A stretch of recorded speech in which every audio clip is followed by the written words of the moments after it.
Hey, to all the spooks out there. Welcome back to another episode of Spine Chilling Chats, where every Wednesday we dig up the darkest corners of true crime, history, folklore, and the supernatural. I'm Anne. And I'm Amanda.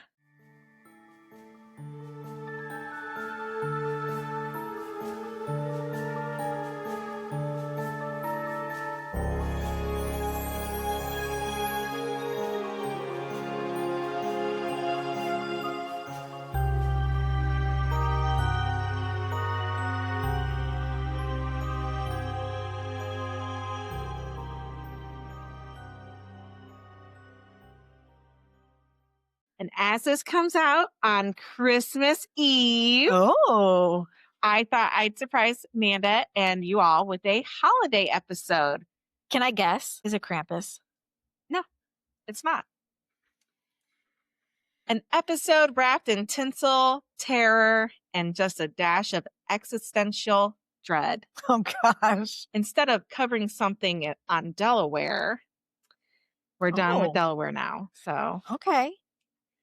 So tonight, we're not talking Rudolph, sugar cookies, or cozy fireside cheer. Or gumdrops. We're heading straight into the long, cold nights where winter spirits roamed freely and Christmas came with claws, consequences, and more than a few creepy, watchful eyes. Like claws? Claws. Okay.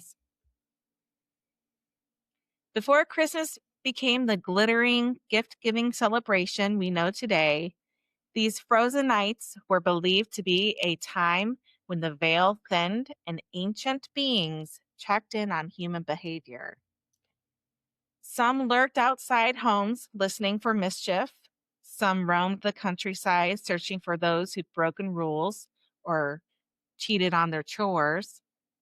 The others crept around farms and villages with their own twisted takes on holiday generosity. So that's how Santa knows if you're naughty or nice. He's got creeps outside your window. Oh, they're not in cahoots with each other. There were watchers who punished laziness in uniquely brutal ways. Tricksters who played pranks that bordered on criminal. Enforcers who made sure children behaved or else. And wanderers who walked the winter roads in search of souls. Not every being in these stories meant harm. Some offered gifts, protection, or blessings, as long as you showed the proper respect. A forgotten offering, an unfinished task, or an unkept tradition could turn even the most generous helper into a vengeful force of winter wrath. Tonight, we're exploring the myths and legends that turned the holiday season into a time of equal parts wonder and terror, a season where magic walked hand in hand with menace, and every shadow in the snow could be something more than just the wind. So grab a blanket, pour a little something in your eggnog, and settle in. My anxiety is high right now. Is it really? Yes. Because Christmas folklore isn't just merry and bright. Sometimes it's cold, dark, and absolutely spine-chilling. See what I did there? See? Mhm. See? Let's dive in. And just Pun intended. Yeah. And just as a little FYI, like I said before, I did not include Krampus, as I feel like nowadays he's pretty well known. Yeah. So I focus more on the ones less known, at least in the US, Okay. or to me specifically. Well, I was going to say, I only know of Santa and Krampus. Krampus. Yeah. So all these are going to be new to me. But maybe some of you guys have heard them. So I don't know. I sure haven't. And I'm reading it from my phone, so Amanda can't So I can't read. and read it from the screen. So that really irks me. I read along with her. I honestly, I have not been reading ahead. I read along with you. Mm-hmm. So I've not been reading ahead. I promise. Among the winter spirits, some took it upon themselves to punish wrongdoing or weave mischief through homes and villages, reminding everyone that the season wasn't all light and joy. So first up is Grilla, and a lot of these creatures are like either Icelandic or German, so they have different names. Okay. And so I put the phonetics written out Okay. so I can hopefully say it correctly. But I apologize if I don't. Just deal with it. So first up is Grilla. In Icelandic folklore, Grilla is known as a terrifying figure who lives out in the wild far from human settlements. Her name appears in old Icelandic writings as early as the Middle Ages, but it wasn't until the 1600s that stories started clearly describing her as a woman and connecting her to Christmas traditions. So before that, it was just this being called Grilla that, Okay. but then Now they gave her a gender. gender. I didn't want to say that. Yeah, But they gave her a gender and they now associate her with Christmas. okay. In these later tales, she's portrayed as a grotesque, troll like creature who roams from farm to farm demanding handouts, and if she's in a particularly foul mood, asking for misbehaving children. Over the centuries, different versions of Grilla have circulated. Medieval texts simply list her among other troll like beings and don't even specify her gender. Some early descriptions hint that she may not have always been imagined as female, and there's even a poem that describes her as having both male and female characteristics. Scholars have also pointed out that similar monstrous figures appear throughout the North Atlantic region, often connecting to old mumming and disguise traditions, suggesting Grilla may once have been part of those winter festivities. As folklore evolved, Grilla's image shifted. Modern stories tend to focus on her role as the mother of the Yule lads, Iceland's quirky and mischievous group of holiday visitors. For today's children, the sharpest edges of her legend, especially her legendary appetite for naughty kids, have been softened considerably. The giant Christmas cat that often linked to her family, known for eating anyone who didn't get new clothes by Christmas, usually pops up alongside her in these tales. Like many iconic characters from old folklore, Grilla has found her way into popular culture. She's appeared in TV shows, animated series, and even modern Christmas films, usually portrayed as some version of the monstrous winter witch she's long been imagined to be. However, she appears, her legend continues to blend ancient fear with festive storytelling, making her one of the most unforgettable figures of Icelandic's holiday traditions.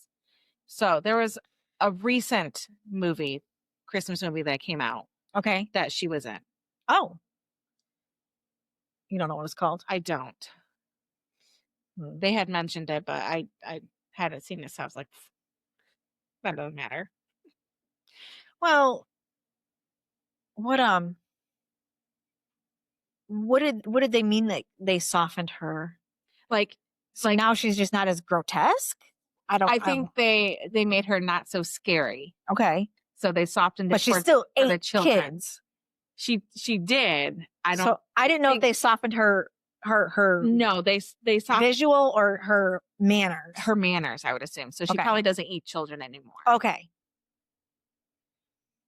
Okay, so the Yule lads. Yule lads. Yep.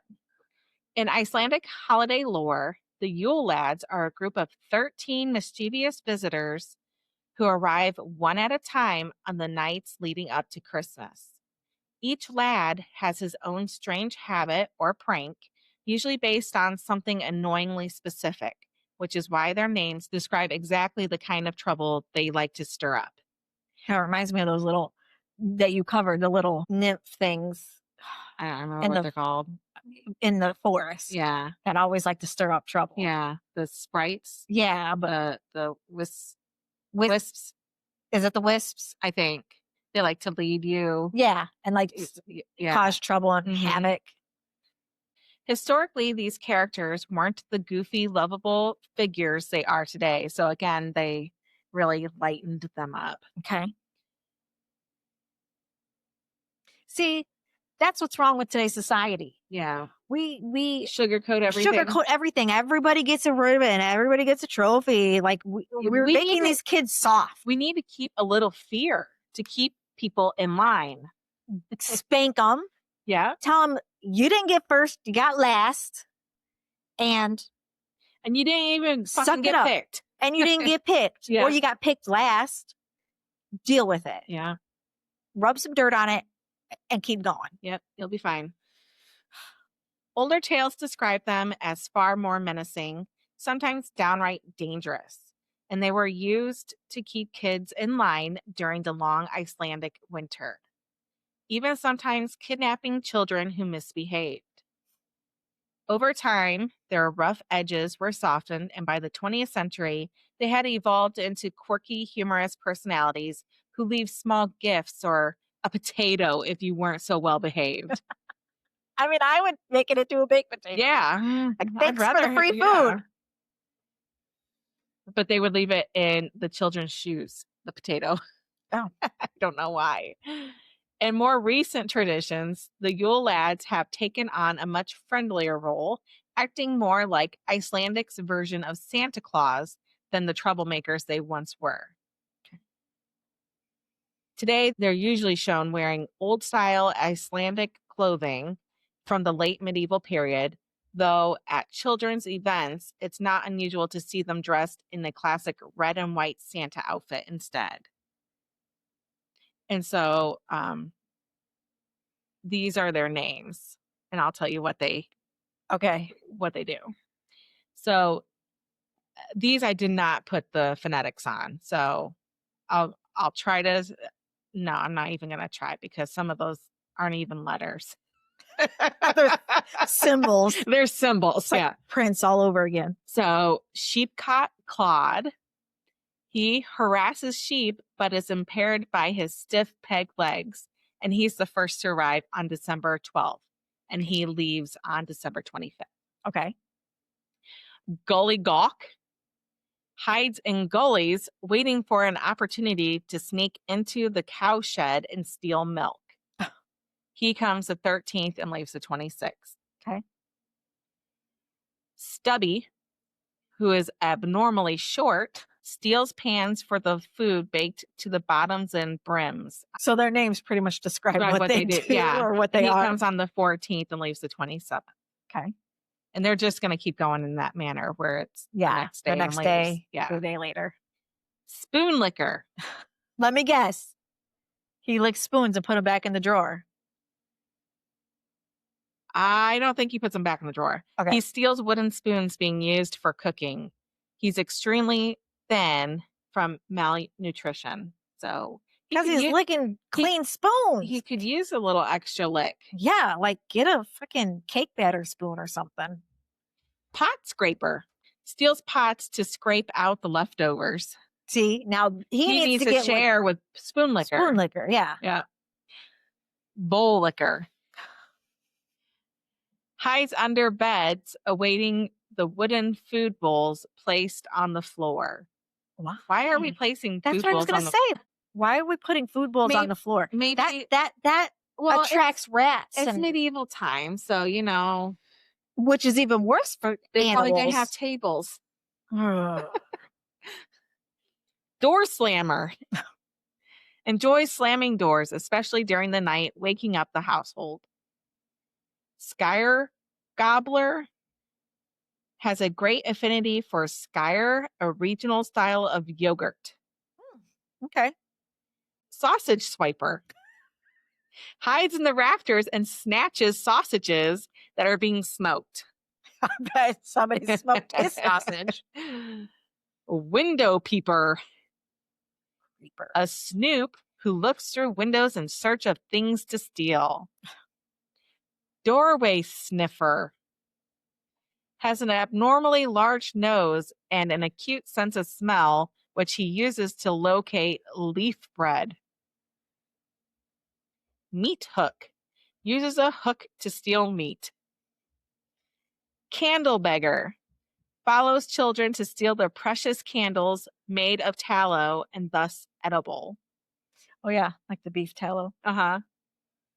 which makes me think of a fucked up version of the Seven Dwarfs, with them Yeah. all having silly names. Silly names, and their names match their personalities. Yeah.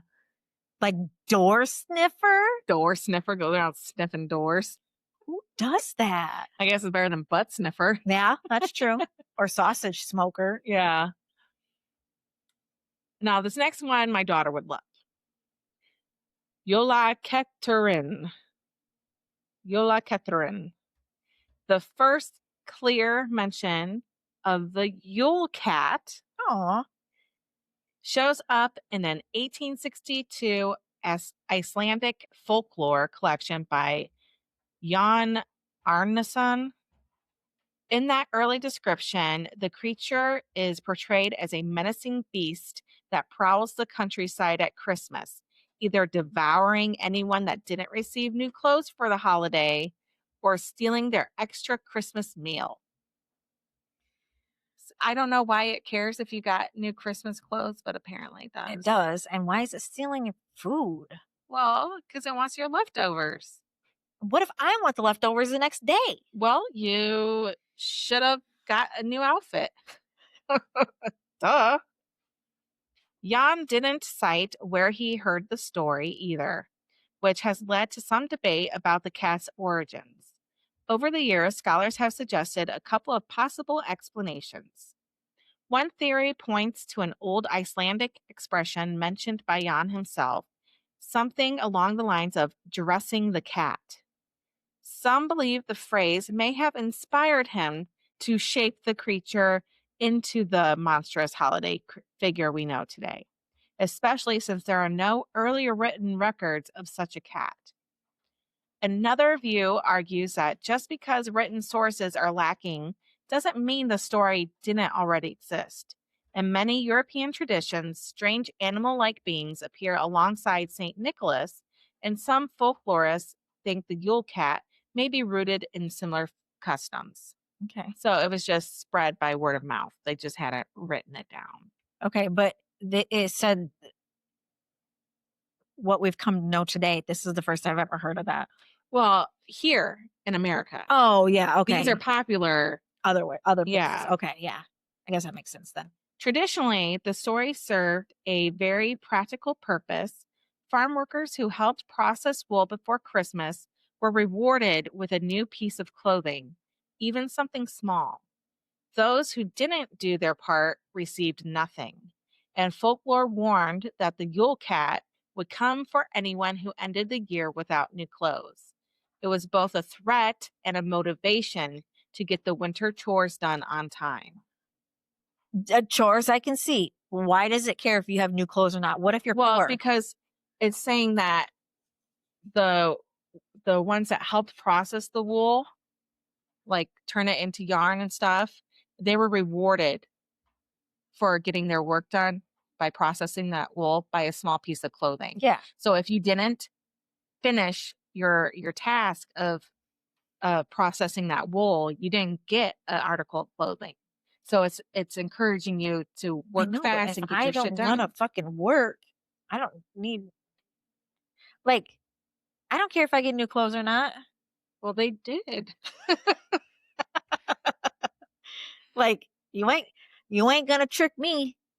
I'm gonna work how I work. And then the cat's gonna come and eat your leftovers.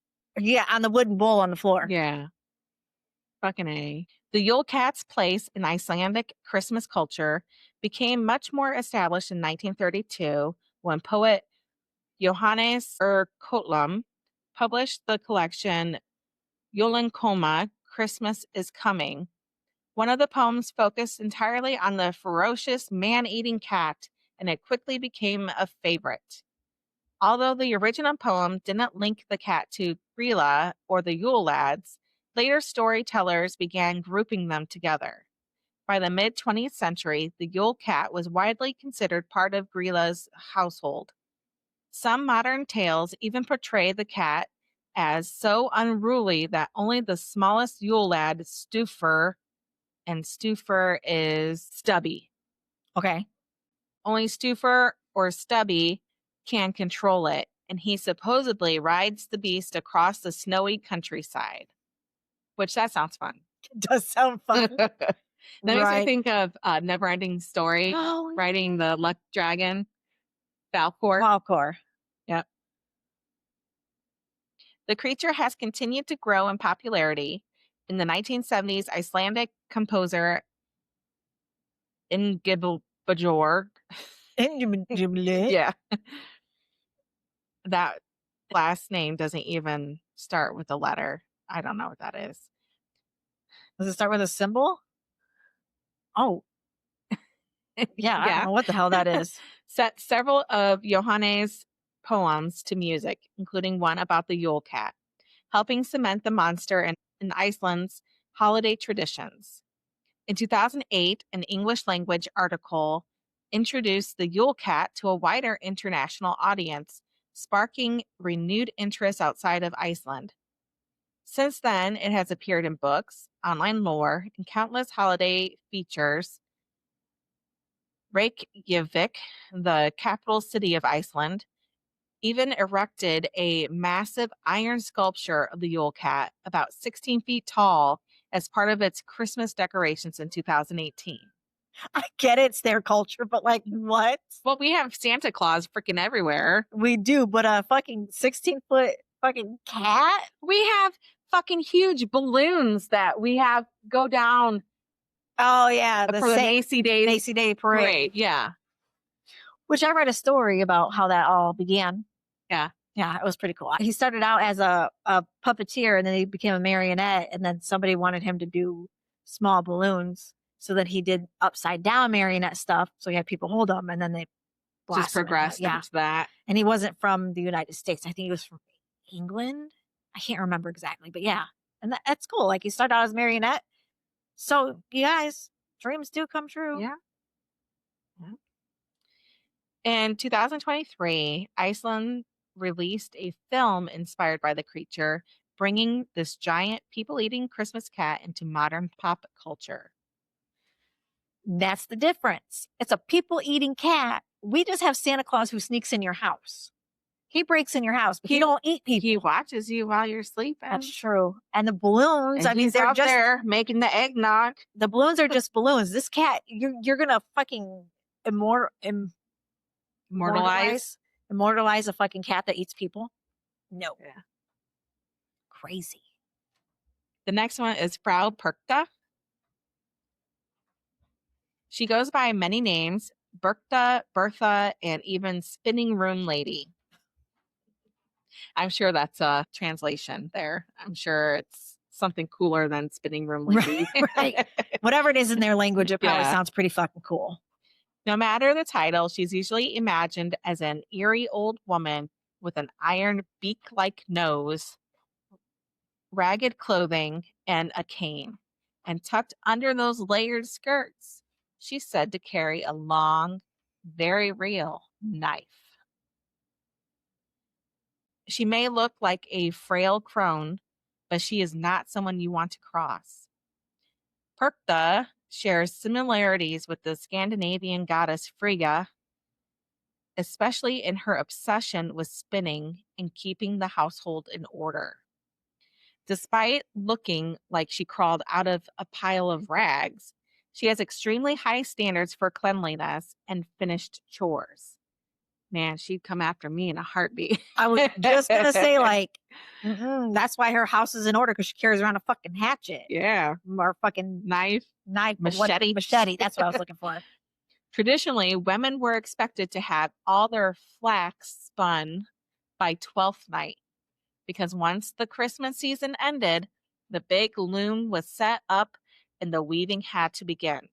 And if you didn't finish your spinning on time, stories say she'd stomp on your half-done work or even burn the fibers as punishment. What a bitch.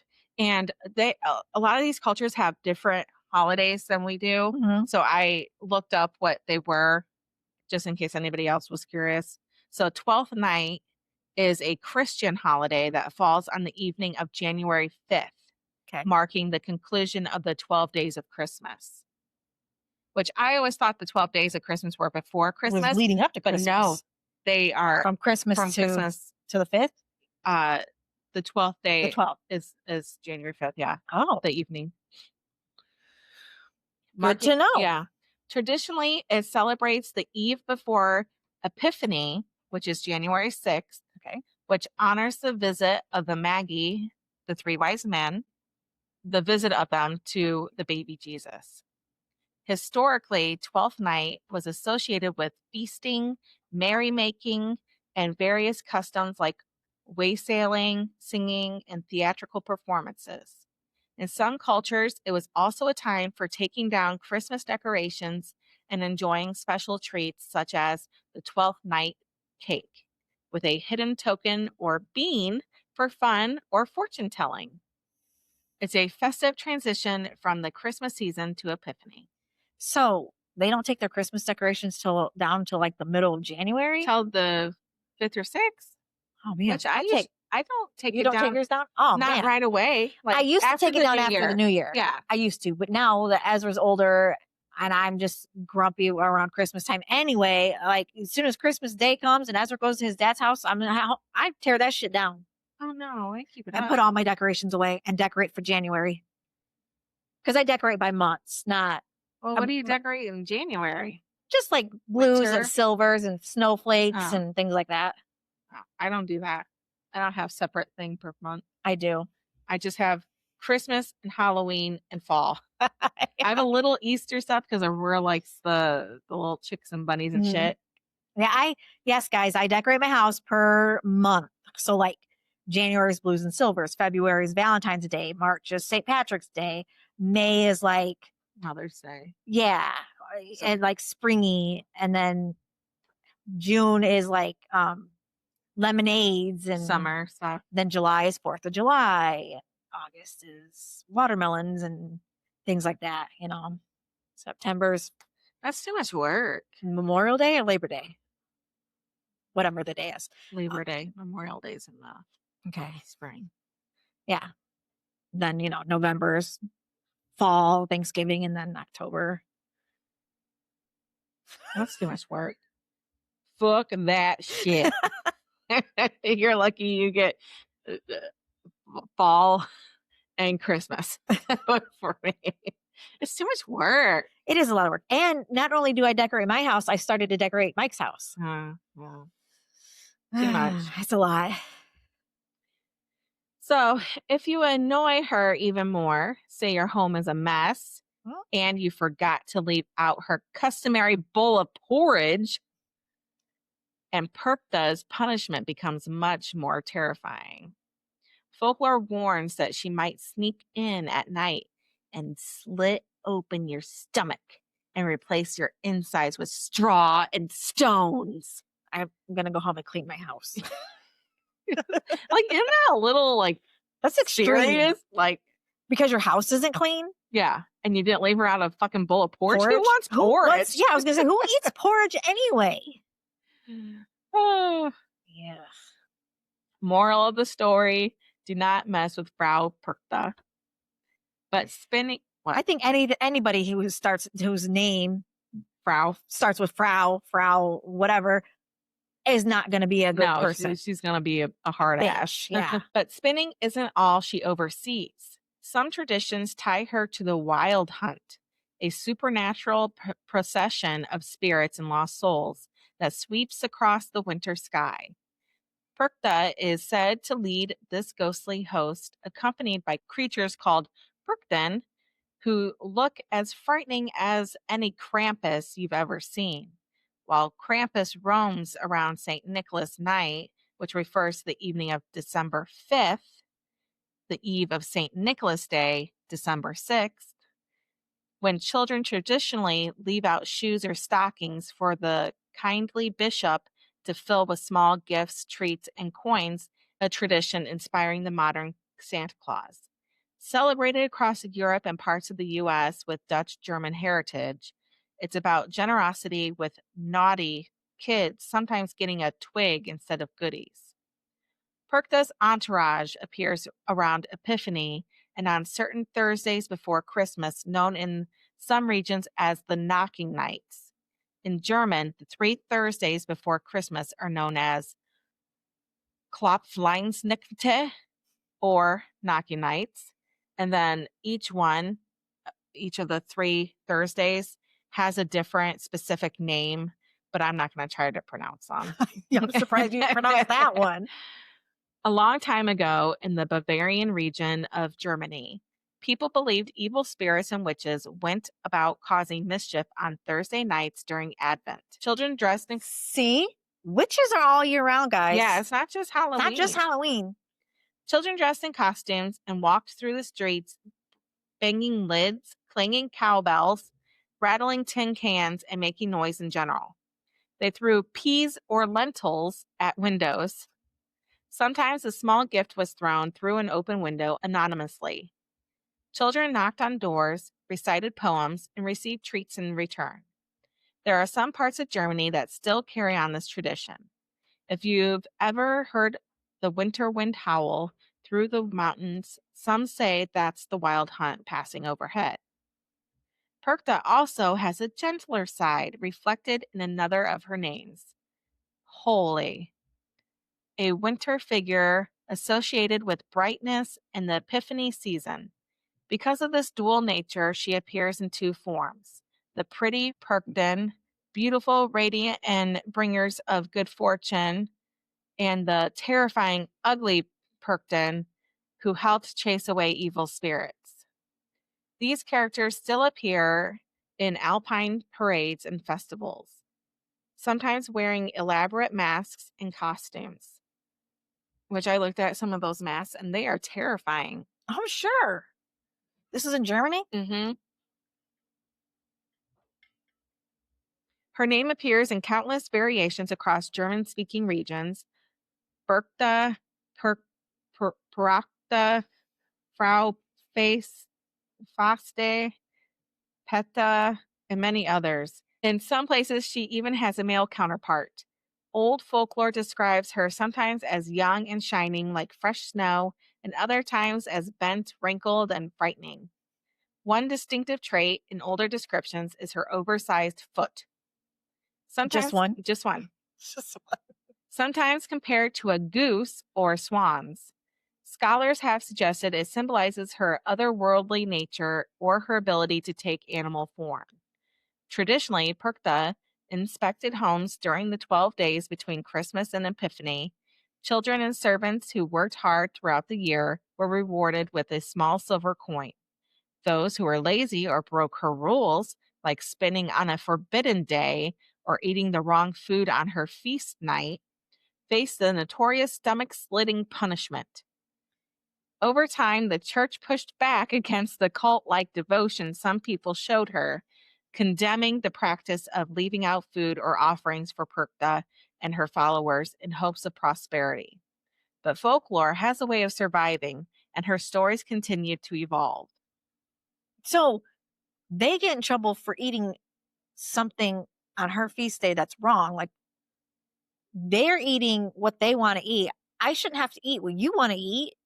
It's a mythical thing. I know, but like, still, like, she's mad at you because you didn't eat peas and that's her favorite. Like, I don't like peas. Don't make me eat what you eat. In some regions, the costume figures associated with Perkta, became a major part of community festivals. They appeared in Perkten runs, where performers wearing huge wooden masks, horns, bells, and animal furs either bless households or scare away harmful spirits. Some are beautiful, others are monstrous. And in the alpine areas today, these traditions are still alive, drawing both locals and tourists every winter.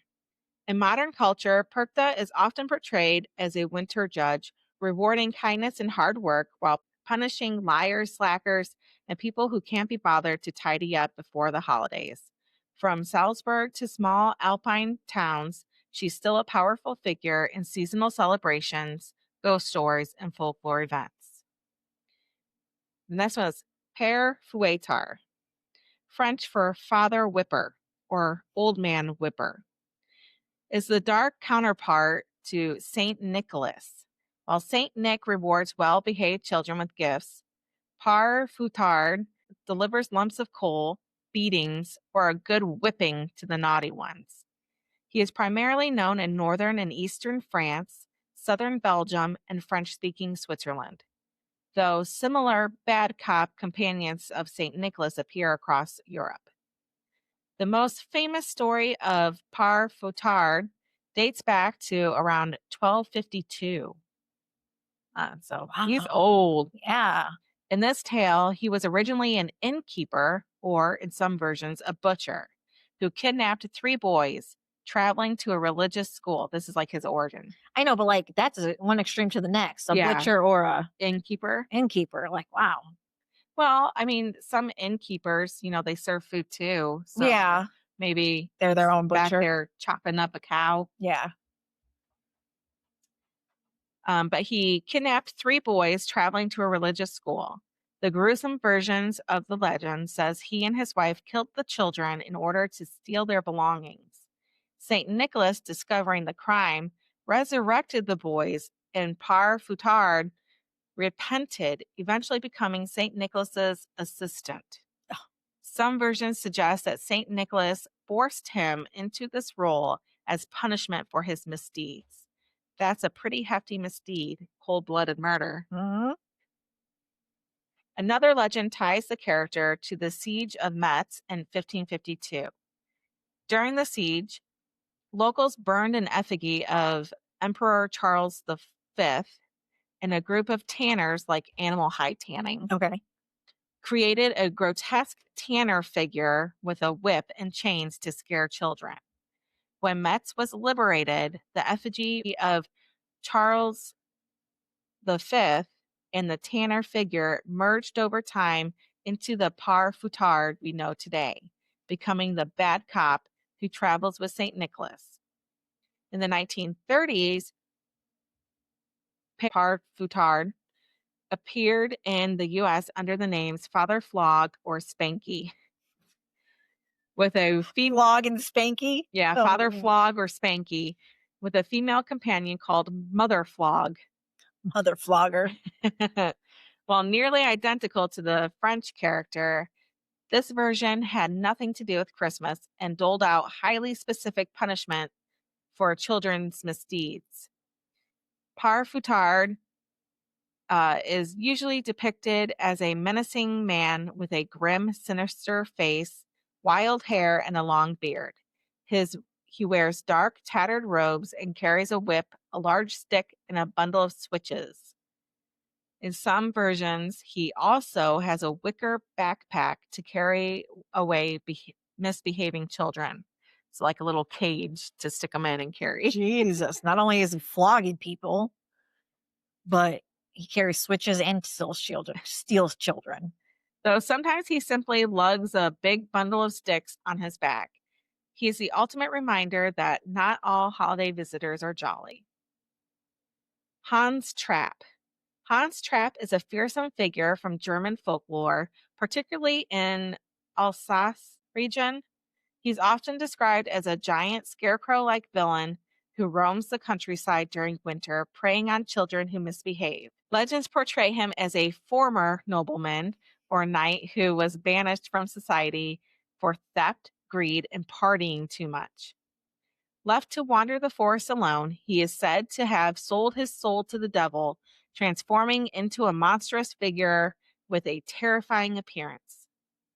In the stories, Hans Trapp would lure children into the woods or snatch them from their homes, and he's sometimes depicted carrying a large sack for abducting them. His terrifying visage, often a mix of human and scarecrow like features, was enough to scare children into behaving, and parents would warn their kids about him to keep them in line. Like many winter villains in European folklore, Hans Trapp serves as a dark counterpart to the more benevolent figures of the season. He embodies the consequences of misbehavior and laziness, a chilling reminder that not everyone roaming the snowy countryside has good intentions.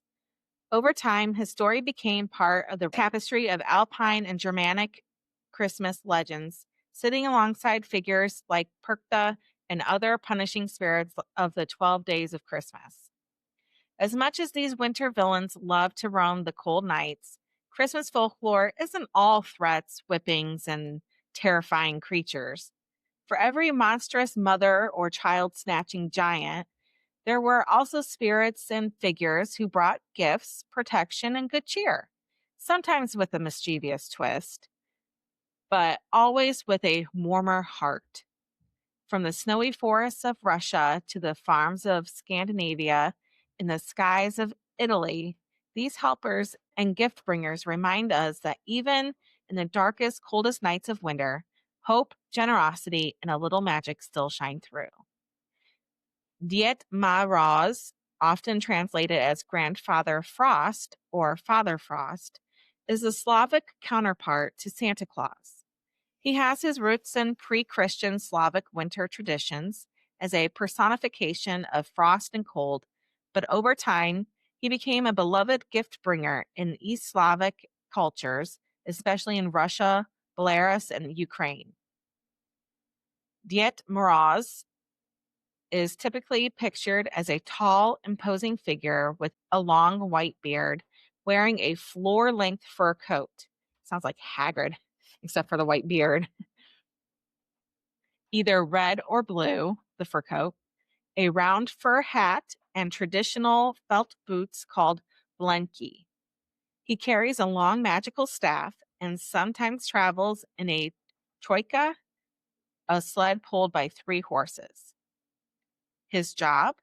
Delivering gifts to well behaved children, often leaving them secretly under the New Year tree or handing them out in person in the days leading up to the holiday season. He's rarely alone. He is almost always accompanied by his granddaughter and helper, Snee Gurakha, Bless you. the snow maiden, who assists him in delivering presents and spreading holiday cheer.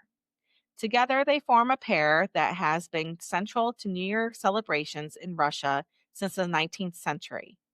The character's modern look and traditions were shaped by literature, plays like Alexandre Ostrovsky's The Snow Maiden, and even Western influences, including Santa Claus. Ded Moroz history is tied to Russia's political changes. During the early Soviet era, he was banned because authorities viewed him as a symbol of religious traditions.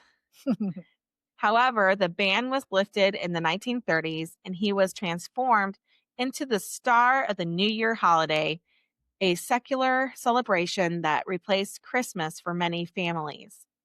Today, Ded Moroz is hugely popular. His official residence is said to be in Veliki Ustyug, and children from across Russia and around the world send letters to him each winter. Modern celebrations often feature actors dressed as Ded Moroz and Snegurka, the snow maiden, appearing at children's parties, handing out gifts, and sometimes playfully battling the wicked witch Baba Yaga, who folklore says wants to steal the presents. While Western Santa Claus has made inroads in post Soviet Russia, Ded Moroz remains a distinctly Slavic feature, celebrated for his blend of winter magic, generosity, and culture tradition. La Befana in Italian folklore. La Befana is an old witch like woman who brings gifts to children on Epiphany Eve, the night of January 5th. Like Santa Claus or the 3 wise men, she rewards good children with sweets, toys, and fruit, and leaves coal or dark candy for those who misbehave. Traditionally, she is portrayed as a ragged woman wearing a black shawl, riding a broomstick, and entering homes through the chimney, often leaving behind a bit of soot as proof of her visit. The origins of La Befana are mysterious and debated. Some trace her back to pre Christian pagan traditions, while others link her to Christian legends, particularly her connection to the wise men visiting the newborn Jesus. In one popular story, the wise men invited her to join them on their journey, but she declined to finish her housework. Later, regretting her decision, she set out to find the Christ child, but never succeeded. So she continues to travel Italy each year, bringing gifts to all children as she searches. La Befana is also tied to traditional mumming and folk festivals. In many regions, children and adults create dolls or effigies of her, which are sometimes burned in bonfires on Epiphany Eve. Groups of performers called Beffanati travel from house to house singing, dancing, and entertaining families in exchange for food, often preserving this custom as a way to provide for the poorest members of the community. So it's all the poor people going around dressed up and singing and dancing for They're food. having a good old time. But I mean, we do that too. We go We go caroling. caroling, Yeah. And sometimes people will offer, hot cocoa or yeah, cookies or something like something. that. So a lot of the So we go traditions around are, singing for food too. yeah. You're not the I've only never gone ones. caroling. Have I you? haven't. No. Maybe I have when I was younger. I don't recall because I was in Girl Scouts, so I don't maybe, but remember. I don't recall. I think maybe once I've seen carolers out and about, but it's not really common here. Not anymore. I mean, I don't know if it ever was here, but it's definitely not anymore. Yeah. Over time, she has become both beloved and slightly fearsome, a figure who blends generosity with a touch of mischief. Scholars have compared her to other European Christmas and winter figures, like the German Perkta, seeing her as a symbolic representation of the old year passing away and the new year beginning. La Befana's gifts and coal, her broom, and her nocturnal travels are all part of the rich tradition celebrating generosity, household diligence, and the magic of winter's end. Olanciero is a traditional Basque character who brings gifts to children during the Christmas season, often celebrated on Christmas Eve. His name appears in many variations: Olanzaro, Onenzaro, Anonzaro, and others. Linguistically, it likely combines on good with the suffix zaro, which denotes a season in Basque, giving a meaning along the lines of season of the good ones. Olan- Olancero has roots in pre Christian Basque folklore. In one version, he is said to be one of the Gentilac, a race of giants living in the Pyrenees. When a glowing cloud appeared, signaling the birth of Jesus, Olancero was the only giant to survive and embrace Christianity. Another legend tells of Olancero as a child abandoned in the woods, found by a fairy who gifted him strength and kindness. Raised by a childless couple, he became a charcoal burner and skilled craftsman, making wooden toys to bring joy to village children. He is said to have died saving children from a fire, after which the fairy granted him eternal life to continue spreading happiness. Lancero traditions vary across the Basque country. In some towns, adults will dress as him to scare children into going home early. Straw effigies of him may be hung from chimneys or church towers. In some villages, mischievous elements were historically emphasized, including warnings that Olencero would punish disobedient children with a sickle.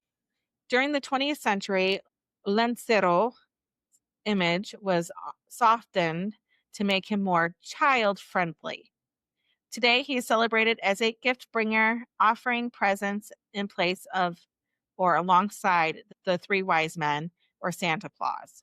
He is often depicted as a lovable, round Basque peasant with a beret, traditional clothes, a barquita shoes, a pipe, and sometimes a charcoal stained face. He carries gifts, food, and a bottle of wine, reflecting his rural, hardworking roots. On Christmas Eve, groups of people or children carry Olencero effigies through the streets singing Olencero carols and collecting treats. So their version of Christmas carols. So let me get this straight. This dude is a good dude, Hmm. but often people would dress up as him to scare children. Hmm. That's not cool. Yeah, I don't You know. know what I mean? Like, why would you want to take a good guy and make him into a Well, I mean, that's unless they not like scaring them, but like dress up as him and be like, you better be good. Like they do Santa, you better yeah. be good. uh, Not like he's going to torturing the children or anything, but yeah, why would you try to make a good dude bad? they did that here too. Yeah. Santa's Sleigh, one of my favorite holiday movies I've never seen it. with Goldberg. Uh-uh. Santa goes fucking crazy and slashes everybody. Oh, I've heard of it, but no, Yeah. I've never seen it. So, Santa, he went through something similar. Yeah. Or Weird Sometimes you just Al. lose your shit. The night Santa went crazy. The night Saint Nick went insane. I've never heard that either. Oh, yeah, it's a Weird Al song. He goes around and he kills all the fucking reindeer. Like he Oh my takes a, god. a, a Machine gun? yeah, machine gun, or he runs over them with a um, Hummer or something like that, tank, Nope, never heard of it. turn somebody into reindeer sausage. Yeah. Like they would go through the streets singing the Olencero carols and collecting treats similar to trick or treating. Oh, So it's kind of a blend of the two but you got to holidays. sing for your treat Yeah, instead of saying trick or treat. trick or treat. You gotta earn it. In some towns, effigies were burned at the end of the festivities to mark the passing of the old year. Since 1994, Olencero has sometimes been accompanied by Mari Domingi, a female character who brings balance to the Basque gift bringing traditions. Songs like Olencero Joan Zaigu celebrate his journey, his joy at hearing of Jesus' birth, and the festive spirit he brings to the community. He remains a unique blend of pagan and Christian traditions, rural life, and local folklore, making him a central and beloved figure in Basque Christmas celebrations. The Tomten and Nissa. The Tomten in Sweden, or the Nissa in Norway and Denmark, is a beloved figure in Scandinavian folklore, often associated with winter, Christmas, and gift giving. These small elf like beings are thought to protect farms and households, especially during the long, dark winters. The Tomten Nissa originates from the pre Christian Nordic folklore. Traditionally, they were farm spirits responsible for the welfare of the household, livestock, and crops.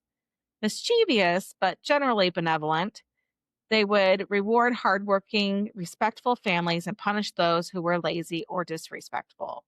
So a lot of these, even though they're good, they still punish if you're not doing your shit. Right. Right.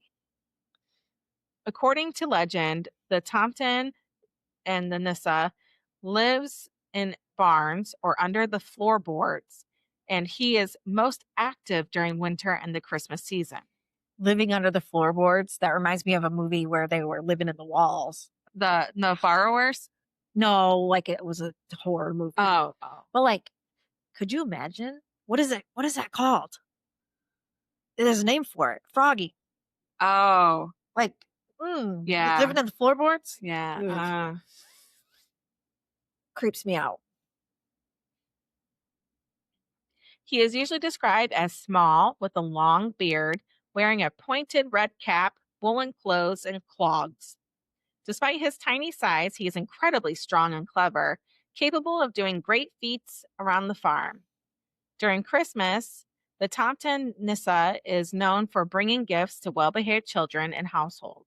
It is traditional to leave a bowl of porridge or rice pudding. I do like rice pudding. Oh, I've never had it. Really? Mm-hmm. Oh, it's delicious. But you're picky, so you might not like it. Yeah. Mike tried to get me to eat bread pudding the other day, and I was Oh, like, I love bread pudding. nope, didn't try it. Why? I don't know. I don't know. It's sugar. You love sugar. I do love sugar. I don't My know. It's just a turnoff. Bread pudding, like no, it's kind of like have you ever had a French toast like in the crock pot? Like they make like a casserole oh sometimes. yeah. It's like that. That's Oh, almost exactly what it is. okay. That's all bread pudding is. Well, I'll have to try it then. Yeah. So let's not turn up our nose. You were going to say something.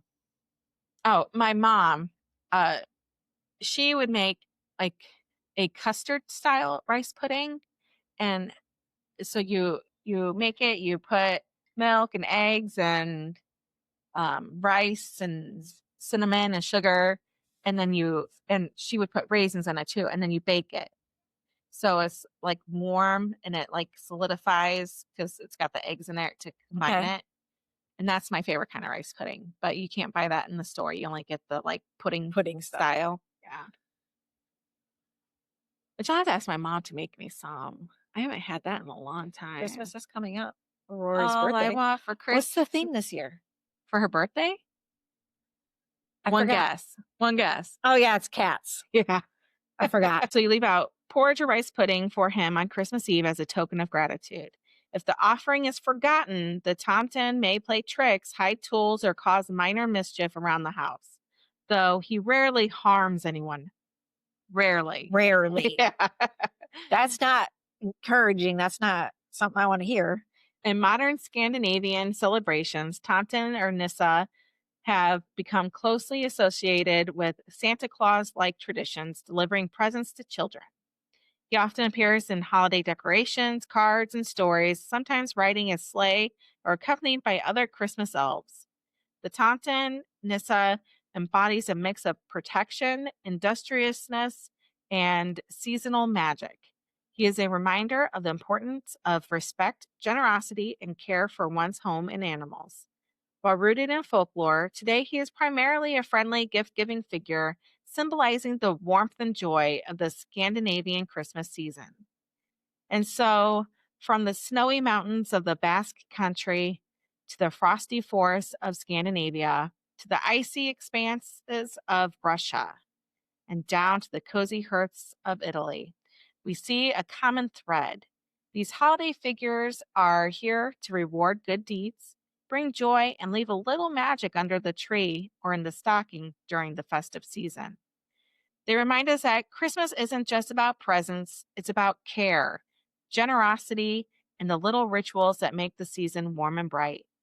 And even in the darkest, coldest corners of the year. And to keep your fucking house clean. Yeah. Jesus. That's the moral of the story. And eat what she wants you to eat. Yeah. And you best have some porridge. So, from all of us here at Spine Chilling Chats, we wish you a very Merry Christmas filled with laughter, love, and maybe a few sweets left out for the friendly gift bringers in your life. But remember, spooks, not all holiday spirits are so kind.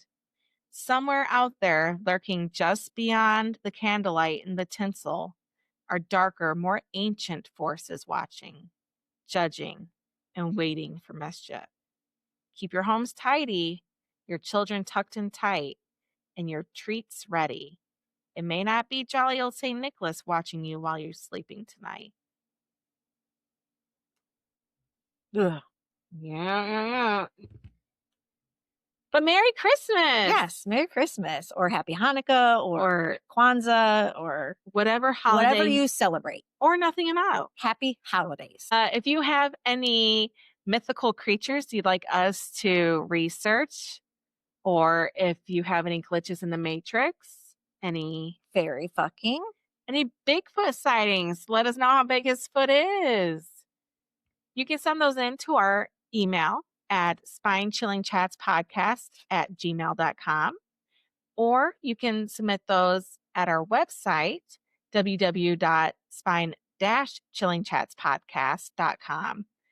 On there, we also have links to past episodes. It'll bring up our Spotify list. We have old photos on there, bios on us, links to our merch so you can buy some merch and bring in the new year with a couple of shot glasses. Or, they make good Christmas gifts. Well, it's Christmas Eve. It's too late. Oh, shit. Yeah. Yeah. You ain't getting them in time. No. It's done. Check us out on Facebook, TikTok, Instagram. And if you're just listening to us on one of our many podcast platforms, you can also see our smiling faces on YouTube in video form. So check that out. I usually add a lot of pictures and content in there, so it really is beneficial to watch the video as well. Mm-hmm. And I think that's everything. That's Please everything. like, subscribe, share, comment. Let us know how you're celebrating the Christmas season with your family. Yeah. Is there any traditions that you guys do that are a little different, or any mythical creature that you guys celebrate in your culture that we didn't discuss already? Besides a little short, chubby old man. Yeah.